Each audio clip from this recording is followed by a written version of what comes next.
بسم الله الرحمن الرحيم. السلام عليكم ورحمة الله.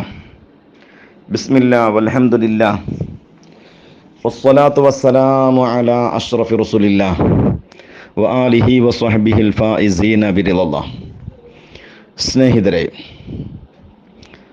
അള്ളാഹുവിൻ്റെ റസൂൽ സ്വല്ലല്ലാഹു അലൈഹി വസല്ലമ തങ്ങൾ പരിശുദ്ധമായ മക്കയിൽ നിന്ന് നാടും വീടും കുടുംബവും സമ്പത്തും സൗകര്യങ്ങളും എല്ലാം ഉപേക്ഷിച്ച് പരിശുദ്ധ മദീനയിൽ എത്തിച്ചേർന്നിട്ട് ഏകദേശം 6 വർഷം ആയിരിക്കുകയാണ്. പുണ്യ റസൂൽ സ്വല്ലല്ലാഹു അലൈഹി വസല്ലമ തങ്ങൾ സുബ്ഹ് നിസ്കാരങ്ങൾക്ക് ശേഷം ചിലപ്പോൾ നിങ്ങളിൽ ആരെങ്കിലും ഇന്ന് വല്ല സ്വപ്നവും കണ്ടിട്ടുണ്ടോ എന്ന് ചോദിക്കും. സ്വഹാബിമാർ ആരെങ്കിലും സ്വപ്നം കണ്ടിട്ടുണ്ട് എങ്കിൽ ആ കണ്ട സ്വപ്നം സ്വഹാബിമാർ പറഞ്ഞു കൊടുക്കുമ്പോൾ റസൂലുള്ളാഹി സ്വല്ലല്ലാഹു അലൈഹി വസല്ലമ തങ്ങൾ അതിൻ്റെ വിശദീകരണം നൽകും, വ്യാഖ്യാനം പറഞ്ഞു കൊടുക്കും.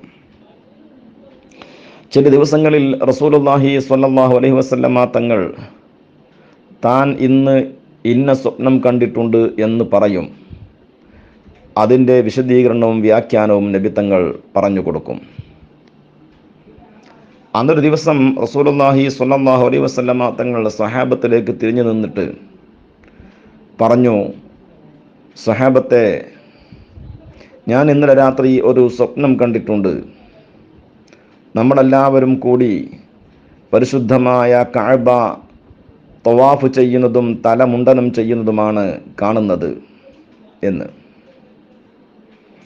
6 വർഷമായി നാടും വീടും കുടുംബവും എല്ലാം ഉപേക്ഷിച്ച് മദീനയിലിരിക്കുന്ന സ്വഹാബിമാർക്ക് മനസ്സിൽ വല്ലാത്തൊരു ആഹ്ലാദവും സന്തോഷവും ഉണ്ടായി. അവരുടെ മനസ്സ് പരിശുദ്ധ മക്കയിലും തങ്ങളുടെ വീട്ടിലും തങ്ങളുടെ കുടുംബത്തിലും ചുറ്റി സഞ്ചരിക്കുവാൻ തുടങ്ങി. മനസ്സിൽ ആഹ്ലാദം ഇരട്ടിയായി വന്നു.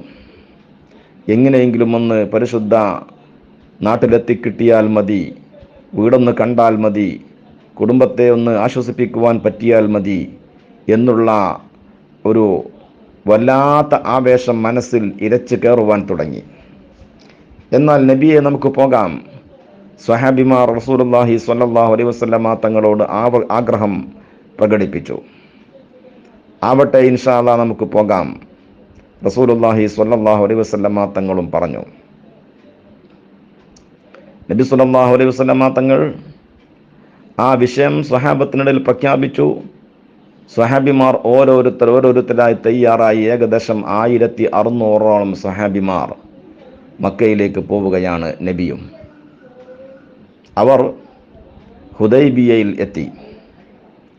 ഹുദൈബിയയിലെത്തി അവിടെ തമ്പടിച്ചു, ടെന്റ് കെട്ടി തമ്പടിച്ചു. അവിടെ നിന്ന് മഹാനായ ഉസ്മാൻ ഇബ്നു അഫ്ഫാൻ റളിയല്ലാഹു അൻഹുവിനെ മക്കയിലേക്ക് പറഞ്ഞയച്ചു. ഞങ്ങൾ പരിശുദ്ധമായ ഉംറ കർമ്മം നിർവഹിക്കുവാൻ വേണ്ടി വന്നതാണ്, മറ്റു ഉദ്ദേശങ്ങളൊന്നുമില്ല. സാധാരണ അറബികൾ ഉറയിൽ കരുതാറുള്ള വാളല്ലാതെ മറ്റൊന്നും ഞങ്ങളുടെ കൈവശം ഇല്ല. യുദ്ധം ഉദ്ദേശിക്കുന്നില്ല, യുദ്ധായുധങ്ങൾ ഞങ്ങളുടെ കൂടെ ഇല്ല. ഉസ്മാൻ ഇബ്നു അഫ്ഫാൻ റളിയല്ലാഹു അൻഹുവിനോട് ഖുറൈശികൾ പറഞ്ഞത്, നിങ്ങൾക്ക് വേണമെങ്കിൽ ഉംറ ചെയ്യാം, തവാഫ് ചെയ്യാം, മറ്റാരെയും അതിന് അനുവദിക്കുകയില്ല എന്നാണ്. പുണ്യ റസൂൽ സ്വല്ലല്ലാഹു അലൈഹി വസല്ലമ തങ്ങൾ തവാഫ് ചെയ്യാതെ ഈ ഉള്ളവനും തവാഫ് ചെയ്യുന്നില്ല എന്ന് ഉസ്മാൻ ഇബ്നു അഫ്ഫാൻ റളിയല്ലാഹു അൻഹു ശാഠ്യം പിടിച്ചു. അതോടെ ഉസ്മാൻ ഇബ്നു അഫ്ഫാൻ റളിയല്ലാഹു അൻഹുവിനെ അവർ തടഞ്ഞു വെച്ചു. റസൂലുള്ളാഹി സ്വല്ലല്ലാഹു അലൈഹി വസല്ലമ തങ്ങളുടെ അടുക്കലേക്ക് പിന്നീട് വാർത്തയെത്തിയത് ഉസ്മാൻ ഇബ്നു അഫ്ഫാൻ റളിയല്ലാഹു അൻഹു കൊല്ലപ്പെട്ടു എന്ന രീതിയിലായിരുന്നു. അതോടെ റസൂലുള്ളാഹി സ്വല്ലല്ലാഹു അലൈഹി വസല്ലമ തങ്ങൾ മരണം വരേക്ക് യുദ്ധം ചെയ്യാം എന്ന് തീരുമാനിച്ചു. സ്വഹാബിമാർ അങ്ങനെ ബൈഅത്ത് ചെയ്യുകയും ചെയ്തു. ആ ചരിത്രം സുദീർഘമായതാണ്.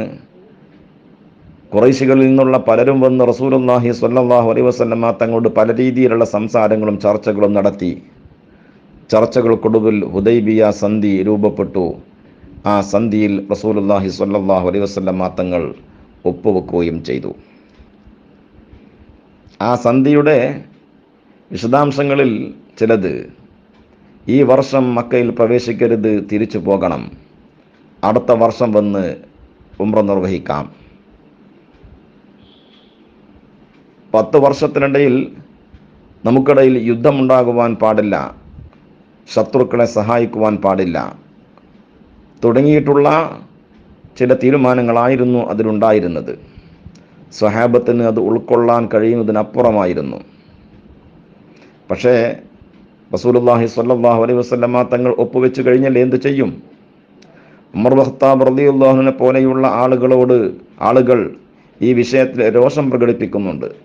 റസൂലുള്ളാഹി സ്വല്ലല്ലാഹു അലൈഹി വസല്ലമ തങ്ങളോട് തന്നെ ചോദിക്കുന്നുണ്ട്, അഫലം തകുൻ തുഖ്ബിറുനാ അന്നാ സനഅത്തിൽ ബൈത വനതൂഫു ബിഹി, നിങ്ങൾ ഞങ്ങളോട് പറഞ്ഞിട്ടില്ലേ നമ്മൾ പരിശുദ്ധ കഅബയിൽ ചെയ്യും, തവാഫ് ചെയ്യും എന്നൊക്കെ, പരിശുദ്ധ കഅബയിൽ എത്തും, തവാഫ് ചെയ്യും എന്നൊക്കെ? ബല, റസൂലുള്ളാഹി പറഞ്ഞു, അങ്ങനെ പറഞ്ഞിട്ടുണ്ട്. അഫ അഖ്ബർതുക അന്നക തഅതിഹി ആമക ഹാദാ, ഇതേ വർഷം തന്നെ നമ്മൾ ഉംറക്ക് പോകും, തവാഫ് ചെയ്യും എന്ന് ഞാൻ പറഞ്ഞിട്ടുണ്ടോ? ഖാലല, ഇല്ല, അങ്ങനെ പറഞ്ഞിട്ടില്ല. റസൂലുള്ളാഹി പറയുകയാണ്, ഫഇന്നക ആതിഹി വമുതവ്വിഫുൻ ബിഹി, എന്നാൽ നിനക്കവിടെ പോകാൻ കഴിയും, നീ തവാഫ് ചെയ്യുകയും ചെയ്യും എന്ന്. അത് മഹാനായ റസൂലുള്ളാഹി സ്വല്ലല്ലാഹു അലൈഹി വസല്ലമ തങ്ങളുടെ ഒരു പ്രവചനം ആയിരുന്നു. നബി സല്ലല്ലാഹു അലൈഹി വസല്ലമ തങ്ങൾ സ്വപ്നം കണ്ടതിൻ്റെ അടിസ്ഥാനത്തിലുള്ളൊരു പ്രവചനം. എന്നാൽ പിറ്റേ വർഷം വന്ന് മഹാനായ റസൂലുള്ളാഹി സ്വല്ലല്ലാഹു അലൈഹി വസല്ലമ തങ്ങൾ ഉംറ നിർവഹിച്ചു. ഹിജ്റ 7. അത് ഉംറത്തുൽ ഖളാ എന്ന പേരിൽ അറിയപ്പെടുന്നു.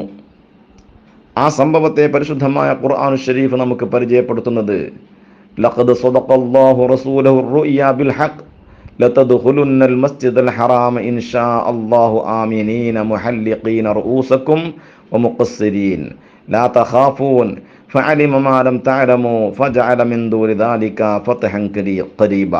സൂറത്തുൽ ഫത്ഹിലെ 27-ാമത്തെ ആയത്താണ്.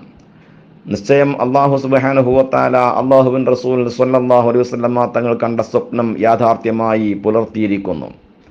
മസ്ജിദുൽ ഹറാമിലേക്ക് നിങ്ങൾ പ്രവേശിക്കും ഇൻഷാ അല്ലാഹ്, നിർഭയരായും തല മുണ്ടനം ചെയ്തവരായും തലമുടി മുറിച്ചവരായും, ഒരു പേടിയും നിങ്ങൾക്ക് പേടിക്കേണ്ടി വരികയില്ല തുടങ്ങിയതാണ് പരിശുദ്ധമായ ഖുർആനിൻ്റെ ആ പ്രഖ്യാപനം. അത് പിന്നീട് പുലർന്നു. മഹാനായ റസൂലുള്ളാഹി സ്വല്ലല്ലാഹു അലൈഹി വസല്ലമ തങ്ങളുടെ പ്രവചനം ഒന്നുകൂടി പുലർന്നിരിക്കുകയാണ്. അള്ളാഹു നമ്മെ അനുഗ്രഹിക്കട്ടെ. അസ്സലാമു അലൈക്കും വറഹ്മത്തുള്ളാഹി.